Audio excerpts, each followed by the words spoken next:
देखिएगा क्या है इसमें। युविका आवाज़ आ रही है मेरी?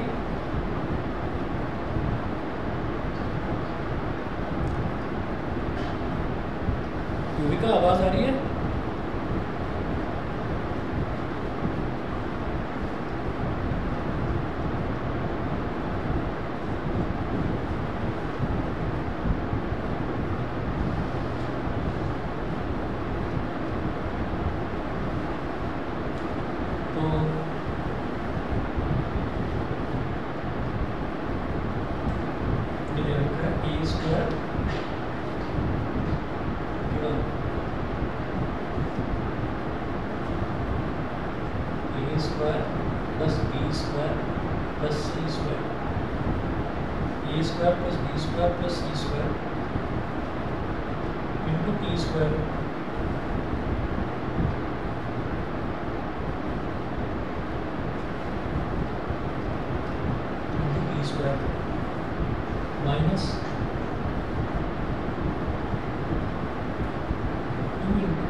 Less than equal to 0 is less than equal to 0. ये देखो अब वो बोल रहे हैं then show that A, B, C and D are in GB.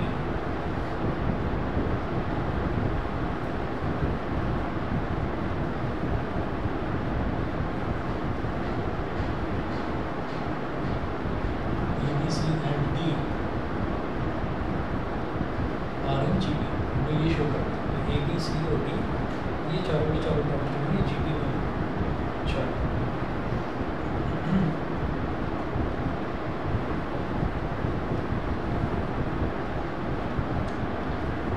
तो देखिएगा इसमें क्या करेंगे ये जो दे रखा है इसका LHS लेकर चलेंगे सबको एक्सपेंड कर दिया ऐसे कर देंगे A square plus B square B square plus C square B square AB into B minus 2 है तो minus 2 ABP BC into B और वहाँ minus 2 है minus 2 BCP CD into B वहाँ minus 2 है minus 2 CD plus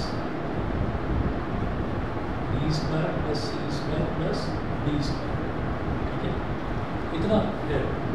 अब इसमें एक काम करेंगे जैसे A B P दे रखा है तो मैं ये कहूँगा उनको ऐसे ऐसे साथ में लिखो कि A स्क्वायर P स्क्वायर जैसे A स्क्वायर P स्क्वायर है तो इसको लिखेंगे A P का स्क्वायर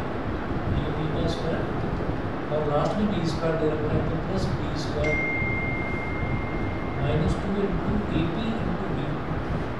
ये जो A B P है A B P इसको A into P into D A P into B लिख सकते हैं इसको एक ब्रैकेट में डाल मैंने कौन सा ले लिया था A 2 और 3 ये टर्म मैंने ले लिया उसके बाद अगला देखिए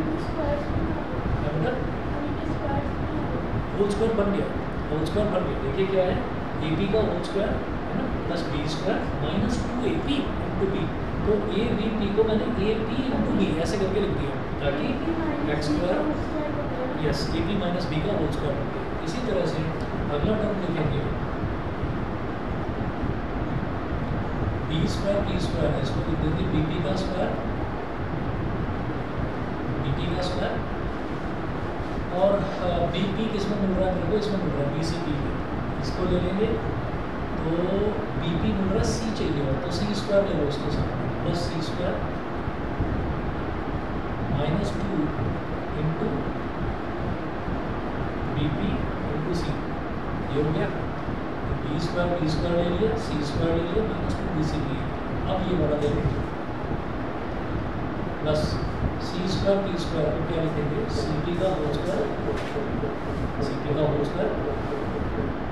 प्लस डी स्क्वायर और -2 सी टी इंटू डी, तो सी डी भी बन जाएगा -2 सी टी इंटू डी, ये हो गया। ठीक है, अब आप समझ गए होंगे, ये बन जाएगा हमारे पास ए पी माइनस बी का whole square plus B P minus C का whole square plus C P minus D का होल स्क्वायर, ये बन गया।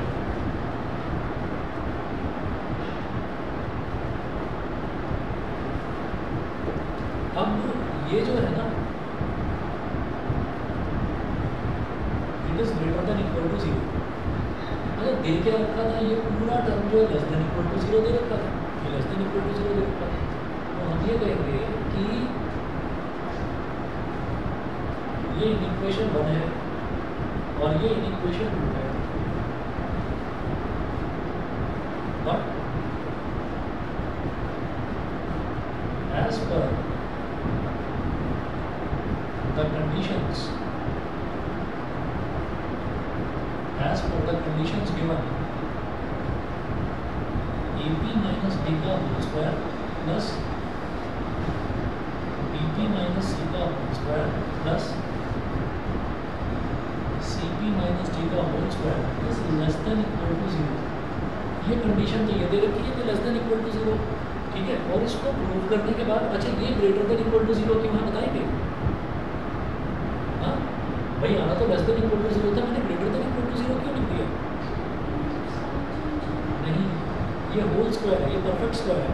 और उन्होंने पहले ही बोला है कि A B C D and P question में दे रखा है रियल नंबर्स, ठीक है। तो रियल नंबर्स का स्क्वायर जो है वो पॉजिटिव ही होगा, वो नेगेटिव नहीं होगा कभी। तो ये भी एक परफेक्ट स्क्वायर है, ये भी पॉजिटिव, ये भी पॉजिटिव, ये भी पॉजिटिव, तीन पॉजिटिव टर्म्स को जब ऐड करेंगे तो वो ग्रेटर देन 0 ही आएगी, ठीक है। लेकिन यहाँ दे रखा था लेस देन इक्वल टू 0। मैंने कहा कि 0 के इक्वल भी आ सकता है, 0 से बड़ा भी आ सकता है। 0 के इक्वल तब आएगा, 0 के इक्वल तब आएगा जब ये तीनों ही टर्म 0 हो जाएगी, ठीक है ना। हम ये कहेंगे, तो यहाँ पर हम ये कहेंगे as per the conditions given, ये पूरा लेस देन इक्वल टू 0, ठीक है। रिकॉग्नाइज दैट गिवन कंडीशन को और प्रूव्ड कंडीशन को सेटिस्फाई एक ही चीज़ करती है कि ये 0 के बराबर हो जाए, ठीक है। भाई उन्होंने भी दे रखा है कि ये पूरा टर्म जो है लेस देन इक्वल टू 0 है, यानी कि 0 से छोटा भी हो सकता है और 0 के इक्वल भी हो सकता है, ठीक है। और यहाँ पर ये दे रखा है कि ये 0 के बराबर भी हो सकता है और 0 से बड़ा भी हो सकता है। तो यहाँ पर भी इक्वल दे रखा है, यहाँ पर भी इक्वल दे रखा है, यानी कि ये इक्वालिटी पर भी सेटिस्फाई करेगा। तो ए पी माइनस बी का whole square plus B P minus C का whole square plus C P minus D का whole square is equal to 0, ठीक है, इज इक्वल टू 0। ब्रैकेट में लिख दीजिएगा कि both conditions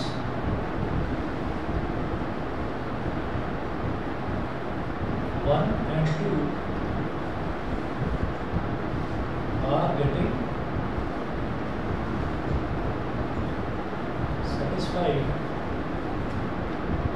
satisfied by this. अगर इसको 0 के इक्वल ले लेंगे तो दोनों ही कंडीशन जो है वो सेटिस्फाई हो जाएंगे। अब ये भी 0 मतलब इसका होल स्क्वायर, यानी कि ये पॉजिटिव टर्म है, ये भी एक पॉजिटिव टर्म है, ये भी एक पॉजिटिव टर्म है। तीनों का सम 0 के बराबर कब होगा? जब ये भी 0 होगा, ये भी 0 होगा, ये भी 0 होगा, ठीक है। हम क्या लिखेंगे यहाँ पर? It implies that A P minus B is equal to 0, B P minus C is equal to 0 and C P minus D is equal to 0। मेरी बात समझ में आ रही है कि नहीं? ठीक है। हाँ जी, ऑनलाइन बताएं युविका और अहान, क्लियर है ये चीज़ कि तीनों ही 0 के इक्वल होंगे?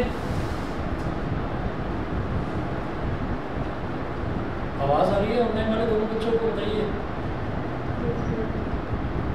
अहान आवाज़ आ रही है? नहीं,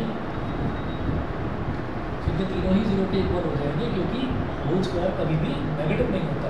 तो ये भी पॉजिटिव होगा, ये भी पॉजिटिव होगा, ये भी पॉजिटिव होगा, और तीन पॉजिटिव टर्म्स का सम 0 के बराबर तभी हो सकता है जब वो तीनों ही पॉजिटिव टर्म्स खुद 0 0 0 के ही इक्वल हो। तो हम कहेंगे A P minus B is equal to 0, B P minus C is equal to 0 और C P minus D is equal to 0। तो यहाँ से आप क्या करिए, ये हो जाएगा A P is equal to B, ये हो जाएगा B P is equal to C और ये हो जाएगा C P is equal to D. Common alphabet सब में क्या दिखाई दे रहा है, पी, तो पी की वैल्यू निकाल दो। पी क्या हो जाएगा, बी अपॉन ए, पी क्या हो जाएगा यहाँ से सी अपॉन बी, यहाँ से पी क्या हो जाएगा डी अपॉन सी। ये हो गया, तो तीनों से ही हमारी पी की वैल्यू आ गई। Therefore it implies that B upon A is equal to C upon B is equal to D upon C. Therefore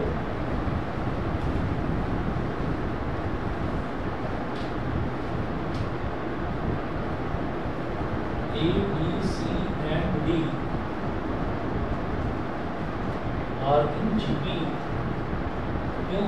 क्योंकि B upon A, B upon A ऐसे ही, मतलब second term upon first term करेंगे तो क्या आएगा, common ratio. Third term upon second term करेंगे C upon B तो भी common ratio. Fourth term upon third term करेंगे तो भी कॉमन रेशो। तो B upon A, B upon A, C upon B और डी अपॉन सी तीनों के तीनों इक्वल आ गए। Therefore A B C and D are in GP. ठीक है, इसके बाद देखिएगा मिसलेनियस एक्सरसाइज जो है इसमें 16 17 18 क्वेश्चन है। क्वेश्चन नंबर 1 देखिएगा, मिसलेनियस एक्सरसाइज।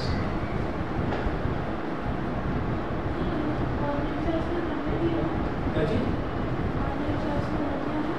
नहीं आरएनडी, उसके एग्जाम चल रहे हैं ना लगातार ही।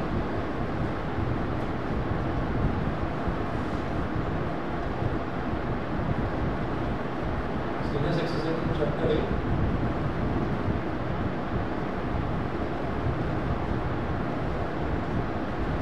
बता दिया था कि वो सीधा 15 को ही आएगी। अच्छा जी, क्वेश्चन नंबर 1 देखिएगा। If f is a function satisfying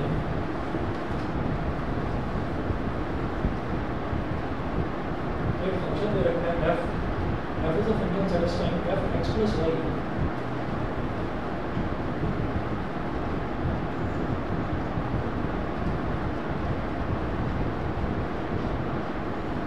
plus Y is equal to F X into F Y. तो ये फंक्शन दे रखा है F X plus Y. F X plus Y इस तरह से डिफाइंड है कि F X into F Y के इक्वल है। अब वो कह रहे हैं for all x Y belonging to natural number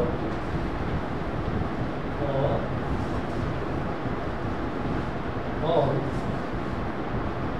x Y belonging to natural number, तो सारे नेचुरल नंबर्स के लिए एक्स भी और वाई भी सब नेचुरल नंबर होना चाहिए। अब वो कह रहे हैं such that f1 is equal to 3।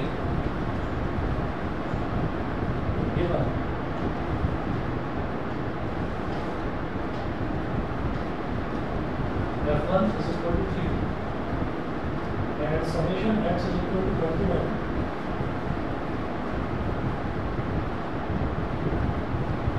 summation x is equal to 21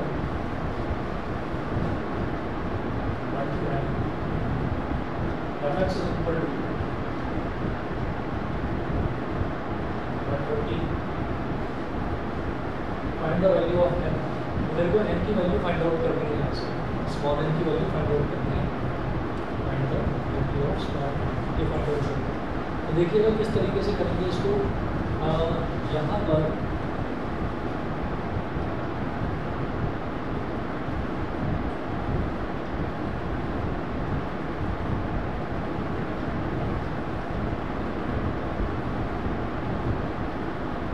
x और वाई दोनों नेचुरल नंबर को बिलोंग कर रहे हैं। मैं एक काम कर सकता हूँ, f1 या एक काम करता हूँ, पहले लिखिए summation x is equal to 1 to n fx is equal to 1 to. ठीक है, इसका मतलब क्या है? इसका मतलब क्या है? जो समेशन लगाया जाता है जिसको सिग्मा में बोल देते हैं, इसका मतलब ये है कि x की वैल्यू 1 से स्टार्ट करके स्मॉल n तक जाएगी और धीरे धीरे करके आप इस फंक्शन में सब्स्टिट्यूट करते चले जाएंगे x की वैल्यू। वो क्या हो जाएगा, f1 पहली वैल्यू 1 आएगी और प्लस अगली वैल्यू क्या आएगी 2 आएगी, f2 प्लस अगली वैल्यू क्या आएगी f3 plus dot dot dot ऐसे करते करते f3 चलो एक वैल्यू और लिखो f4 ऐसे करते करते आखिरी वैल्यू आएगी बेटा F N is equal to 120। ठीक है, ये हमारे पास हो गया। इसको अगर मैं एक्सपेंड करता हूँ तो अच्छा जो ये आया है इसको मैंने बोल दिया इक्वेशन नंबर 1, इसको इक्वेशन नंबर 1 बोल दिया। अब क्या करेंगे, हमको दे रखा है कि f1 की वैल्यू 3 के इक्वल है, तो f1 is equal to 3, f1 is equal to 3। ठीक है, इम्प्लाइज दैट जब मैं f2 की बात करूँगा तो f2 को हम क्या लिख सकते हैं, f1 प्लस 1, f1 प्लस 1 लिखा जा सकता है। तो f1 प्लस 1 क्या हो गया, fx प्लस वाई, और fx प्लस वाई किसके इक्वल है, fx इंटू fy। ठीक है, तो इसको लिख देंगे f1 इंटू f1। ठीक है, और f1 क्या है 3, तो 3 इंटू 3 यानी कि 3 स्क्वायर, तो f2 हो गया 3 square.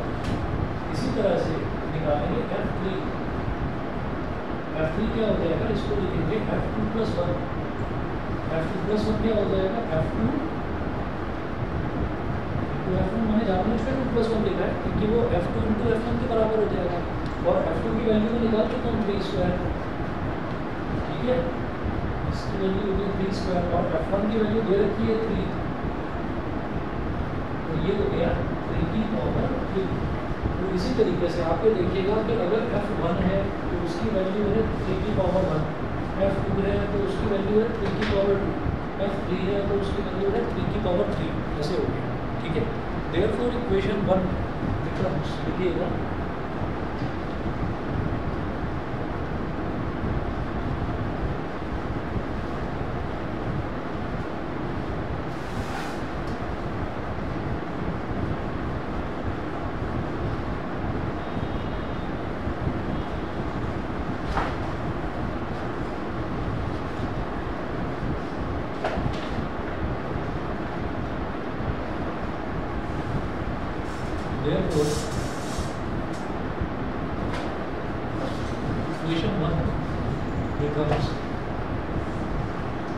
therefore equation 1 becomes f1 की जगह लिखेंगे 3 की power 1,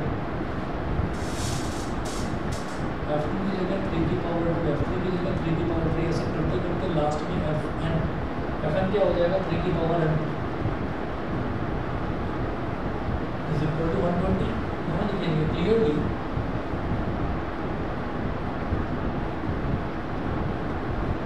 it is a sum of GP, sum of n terms of a GP। कितनी टर्म्स होगी यहाँ पर, n टर्म्स होगी ना, कैसे, क्योंकि 3 की पावर 1 पहली टर्म, 3 की पावर 2 दूसरी टर्म, 3 की पावर 3 तीसरी टर्म, तो 3 की पावर n nth टर्म, तो टोटल n टर्म्स हैं। तो clearly it is a sum of, it is a sum of n terms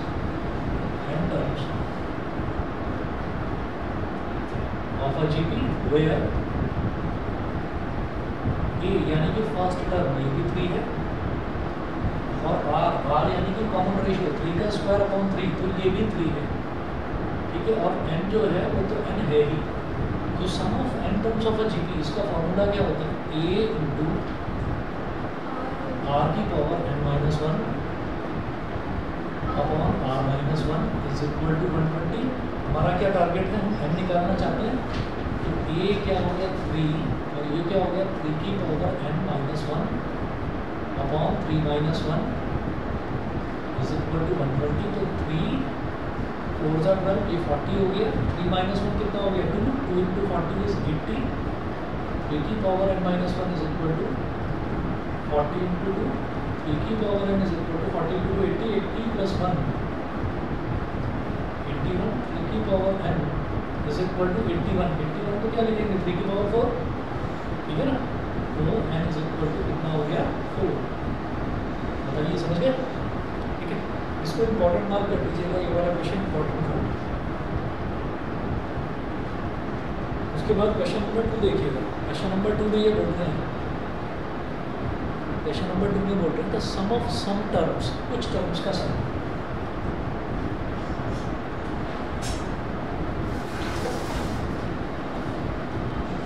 क्या दिया है, the sum of some terms of GP is 315, which is first term and the common ratio are 5 and 2 respectively। तो कुछ terms हैं GP के जिनका सम 315 दे रखा है, ठीक है, whose first term and the common ratio are 5 and 2 respectively. So let the GP as n terms, ठीक है. तो given sum of n terms, दे रखा है sum of some terms of a GP is 315. तो जो sum है वो दे रखा है 315, पहली चीज़. उसके बाद वो बोल रहे हैं whose first term and the common ratio are 5 and 2 respectively. तो फर्स्ट टर्म जो है वो तो ए है, वो तो दे रखा है 5, और जो कॉमन रेशियो आर है वो दे रखा है 2. तो फर्स्ट टर्म यानी कि ए 5 दे रखा है, कॉमन रेशियो आर कितना दे रखा है 2 दे रखा है. Find the last term and the number of terms. तो कितनी टर्म्स है इसमें, n टर्म्स है. तो इस जीपी का लास्ट टर्म अगर मेरे को निकालना है तो मुझे nth टर्म निकालना है, ठीक है. तो यहाँ लिखेंगे फाइंड, तो फाइंड आउट क्या करना है.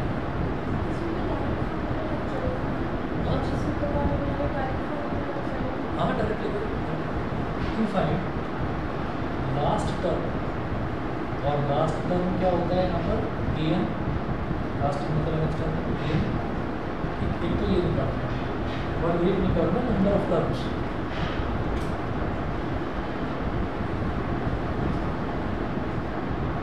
नंबर ऑफ टर्म्स स्मॉल है, एक ये फाइंड आउट करना. तो अब देखिएगा कैसे करेंगे इसको. फॉर्मूला लगाइए जो डायरेक्ट फॉर्मूले से ही हो जाना चाहिए.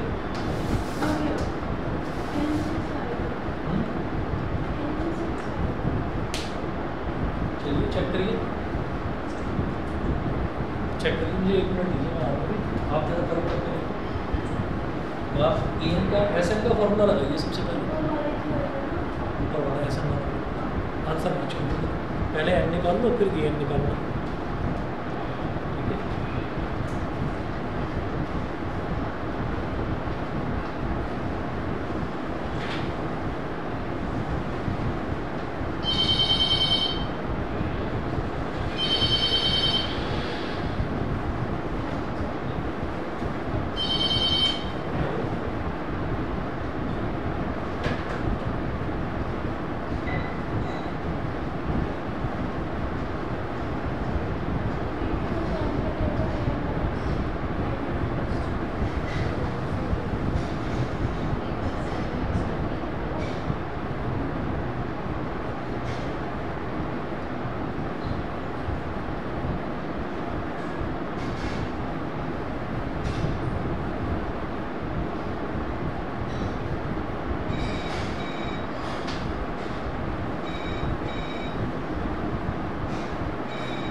आर की power n minus one, formula भूल गया,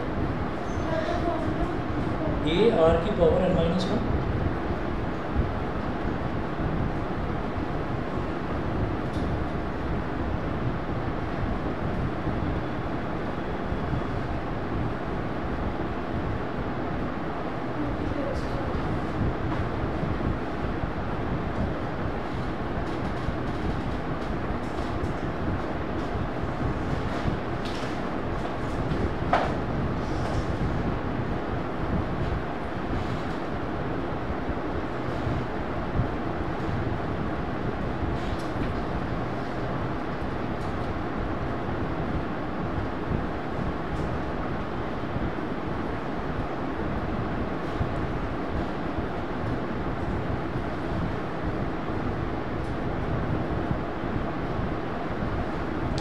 देखिए बस छोड़ दो ये वाला, बताइए भाई युविका और रहान हो गया ये वाला, ये वाला कर लेंगे, बताइए आवाज़ आ रही है?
देखिएगा the first term of a GP is 1, question number 3।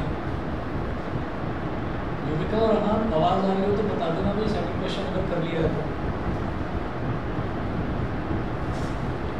The first term of a GP is 1, first term क्या है ए, ये क्या है 1, first term of a GP is 1, the sum of the third term and fifth term is 90, A3 यानी कि third term और A5 fifth term दोनों का सम 90 दे रखा है, ठीक है। उसके बाद बोल रहे हैं find the common ratio of GP, common ratio बताना है, हार बताना है। तो A3 प्लस A5 90 दे रखा है, यहाँ से निकल जाए। A3 क्या होता है A R square, A N क्या होता है ए आर की पावर n माइनस वन, तो A3 क्या होगा ए आर की पावर 3 माइनस वन, तो ए आर स्क्वायर। ऐसे ही A5 क्या हो जाएगा ए आर की पावर 4 इज इक्वल टू 90। अब ये क्या है 1 into R square plus 1 into R की पावर 4 इज इक्वल टू 90। तो ये क्या है आर स्क्वायर प्लस आर की पावर 4 इज इक्वल टू 90। तो आर स्क्वायर कॉमन ले लिया, यहाँ ब्रैकेट में क्या बचेगा 1 plus R square is equal to 90, ठीक है। ऐसा ना करो इसको,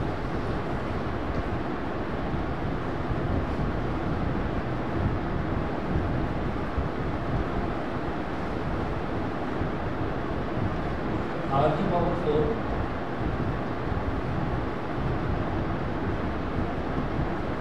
प्लस आर स्क्वायर और माइनस 90 इज इक्वल टू 0। अब क्या करिए, ये जो आर स्क्वायर है ना इसको लिखोगे आर स्क्वायर का square plus R square minus 90 is equal to 0। Let R square is equal to X. अब आपने क्या करा, अपने आर स्क्वायर को एक्स के बराबर मान लिया।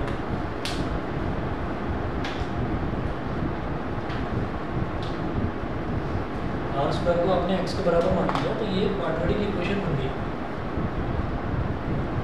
तो X square plus X minus 90 is equal to 0।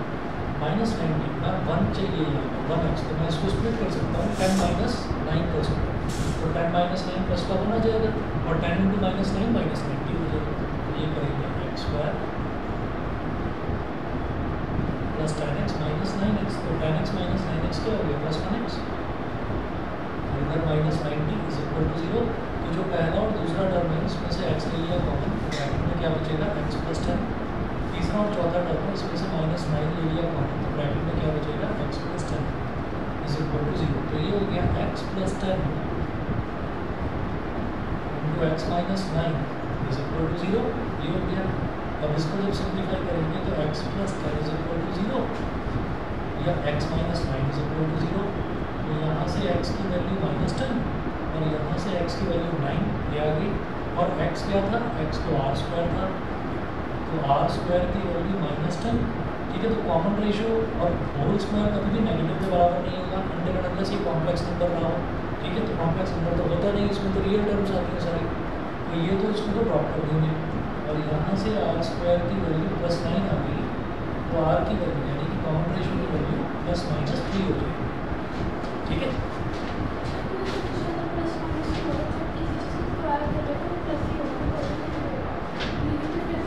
जब स्क्वायर रूट करते हैं ना किसी भी परफेक्ट स्क्वायर का, तो स्क्वायर रूट नेगेटिव भी आ जाता है, क्यों? क्योंकि -3 का स्क्वायर करेंगे तो +9 भी आ सकता है, +3 का स्क्वायर करेंगे तो +9 आएगा ही आएगा, -3 का स्क्वायर भी +9 आ सकता है, इसलिए, ठीक है। ये हो गया। इसके बाद देखिए क्वेश्चन नंबर 5 दे रखा है, नहीं सॉरी क्वेश्चन नंबर 4, ये तो थर्ड था। तो क्वेश्चन नंबर 4 में है, तो sum of 3 numbers in GP is 56।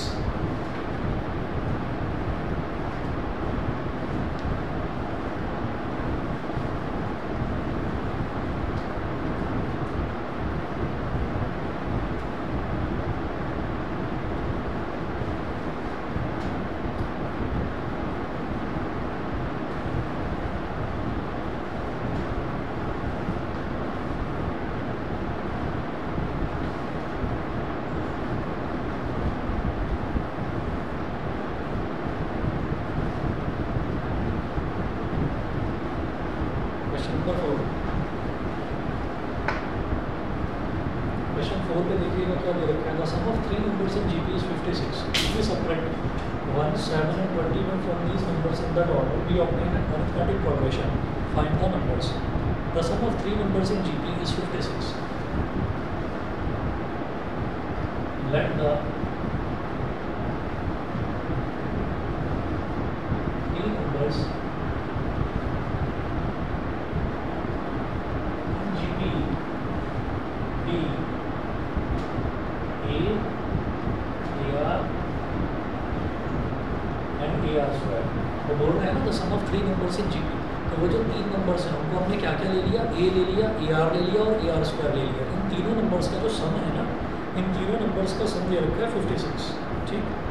तो देखते हैं, ये हमारे पास आ गया A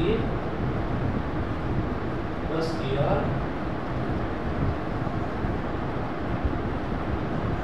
प्लस AR², तो तीनों नंबर का सम दे रखा है 56। यहाँ से मैं A कॉमन ले सकता हूँ, ब्रैकेट का आ गया मेरे पास 1 + R + R² is equal to 56, कितना आ गया। उसके बाद ये बोल रहे हैं कि if we subtract 1, 7 and 21 from these numbers in that order, ठीक है। तो now let us suppose that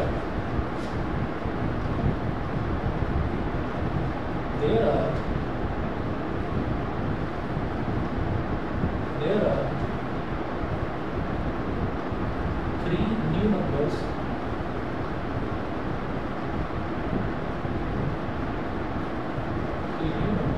such that there are 3 new numbers। तो हमने ऐसा मान लिया कि हमारे पास अब 3 कोई नए नंबर आ गए, और वो जो 3 नए नंबर हैं उनको हमने बोल दिया x, y, z, x is equal to, तो उसमें क्या है कि पहले वाले टर्म में से अगर 1 सब्ट्रैक्ट कर दिया जाए, ये -1 ये x हो गया। दूसरा वाला टर्म क्या बोल रहे हैं ये कि अगर if we subtract 1, 7 and 21 from these numbers in that order, तो पहला टर्म है A, उसमें से 1 सब्ट्रैक्ट कर दें, दूसरा टर्म है AR, उसमें से 7 सब्ट्रैक्ट कर दें, और तीसरा टर्म में ए आर स्क्वायर, इसमें से 21 सब्ट्रैक्ट कर दिया जाए तो ये जो तीन नंबर्स हैं, ये तीनों नंबर जो हैं ये आ जाएंगे हमारे किसमें, ए पी में, ठीक है।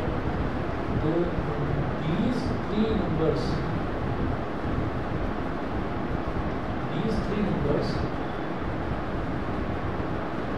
x, y and z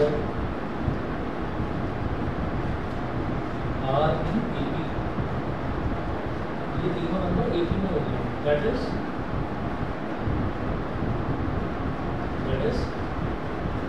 AP में क्या होता है, second term minus first term, y minus x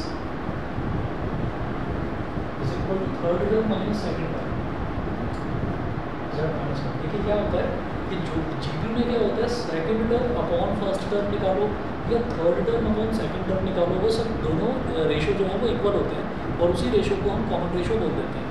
यहाँ क्या होता है कि second term minus first term करो या third term minus second term करो, ये दोनों इक्वल होते हैं, ये कॉमन डिफरेंस के इक्वल होते हैं, ये एक ही में होता है। यही इन्होंने दे रखा है कि ये जो तीन टर्म्स हैं, अगर इन तीन टर्म्स में से पहले में से 1 सब्ट्रैक्ट करें, दूसरे में से 7 करें, तीसरे में से 21 सब्ट्रैक्ट करें, तो जो रिजल्टिंग नंबर्स आएंगे वो तीनों नंबर जो हैं वो ए पी में होंगे, वो तीनों नंबर ए पी में होंगे, ऐसा इन्होंने दे रखा है। अच्छा, तो क्या करेंगे भाई, वाई माइनस एक्स यानी कि A R minus 7 minus A minus 1 is equal to Z minus 1 क्या हो जाएगा, A R square minus 21 minus A R minus 7 minus A R minus 7, ये हो गया। अब जरा इसको एक्सपेंड करते हैं तो ये हो जाएगा A R minus 7 minus A और माइनस माइनस प्लस का 1 is equal to A R square minus 21 minus A R minus minus plus का 7, ये हो गया, ठीक है। अब इसमें कुछ भी कैंसिल आउट तो नहीं हुआ है दोनों तरफ, तो क्या करेंगे कि जितने भी टर्म्स हैं सबको लेफ्ट हैंड साइड में ले आते हैं। तो जैसे यहाँ पर क्या लिखा था, और कांस्टेंट टर्म को राइट हैंड साइड पर रखते हैं ताकि वो इक्वेशंस बन जाए। तो हम एक काम करते हैं, जैसे माइनस ए सबसे पहले माइनस ए, फिर प्लस ए आर है यहाँ, फिर ये माइनस ए आर है, इसको इधर ले आओ, ये भी प्लस ए आर हो जाएगा, ठीक है। और ए आर स्क्वायर को इधर ले आएंगे, ये माइनस ए आर स्क्वायर हो जाएगा, माइनस 21 प्लस 7 ये कितना हो जाएगा, माइनस 21 प्लस 7 इज माइनस का 14 और माइनस 7 प्लस 1 इज माइनस 6 जो कि उधर जाकर प्लस 6 हो जाएगा, हो गया। और minus A plus 2 A R minus A R square, ठीक है। A R minus 7 minus A plus 2 A R square minus 21 minus A R plus 7 minus A plus 2 है minus A plus 2 A R minus A R square is equal to minus 14 plus 6 is minus का 8, ये हो गया, ठीक है, ठीक। और हम क्या कर सकते हैं, हमारे पास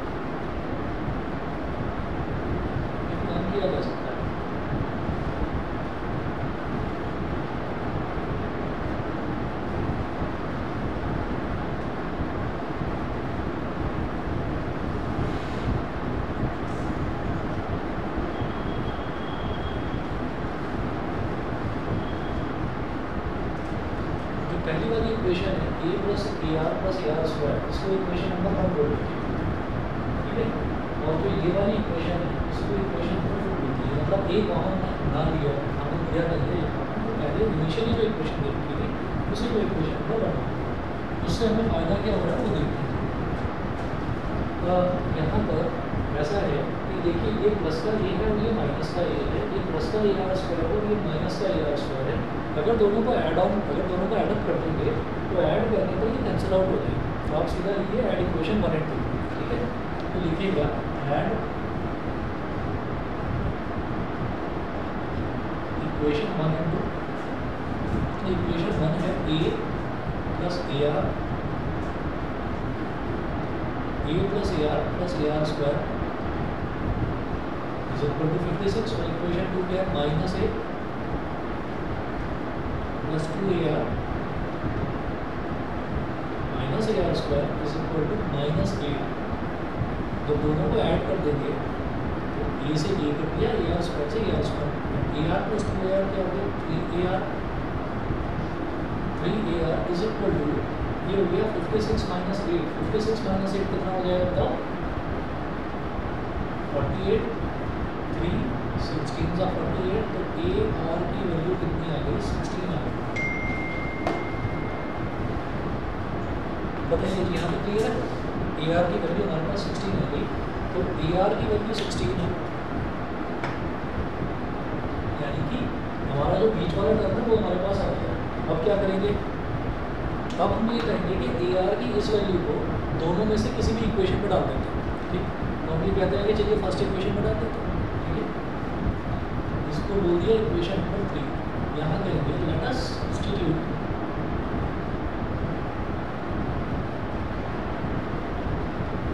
दिस वैल्यू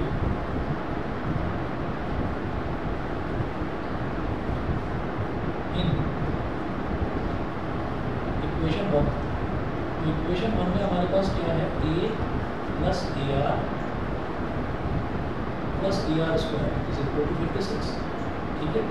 तो अभी देखिएगा कि जैसे a है, a को तो a ही रहने दो, है ना। AR की वैल्यू कितनी हो गई 16 हो गई। उसके बाद बात करते हैं AR स्क्वायर की। ये तो AR स्क्वायर है, उस AR स्क्वायर को ऐसे लिख सकते हैं AR इंटू R इज इक्वल टू 56। यहाँ तक ठीक है। अब a को as it is plus 16 as it is, AR की वैल्यू 16 है और ये जो R है इस R को R में लिखकर 16/a लिखूंगा जानबूझ कर इज इक्वल टू 56। समझ गए 16/a क्यों लिखा है, ताकि वेरिएबल केवल मेरे पास a ही रह जाए, ठीक।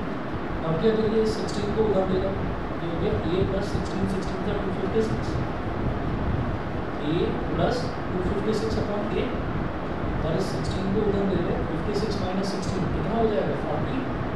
इधर एलसीएम ले लेंगे, ये हो जाएगा a square plus 256/a is equal to 40। इसको उधर लेगा a square plus 256 is equal to 40a। इसको उधर ले आओ a square minus 40a plus 256 is equal to 0। कर लोगे विक्टोरियल स्प्लिटिंग, ठीक है। विक्टोरियल स्प्लिटिंग करके a की वैल्यूज आएंगी, दो वैल्यूज आ जाएंगी। तो एक वैल्यू वो मतलब दो केसेस ले लेंगे, फर्स्ट केस और सेकंड केस करके, और फिर R की भी इसी तरह से वैल्यूज आ जाएंगी 16/a करके, ठीक है। उसी हिसाब से नंबर साथ, ठीक। बस तो इतना कर लीजिए, आगे के क्वेश्चन ट्राई करिएगा, हो जाते हैं तो बताना मुझे।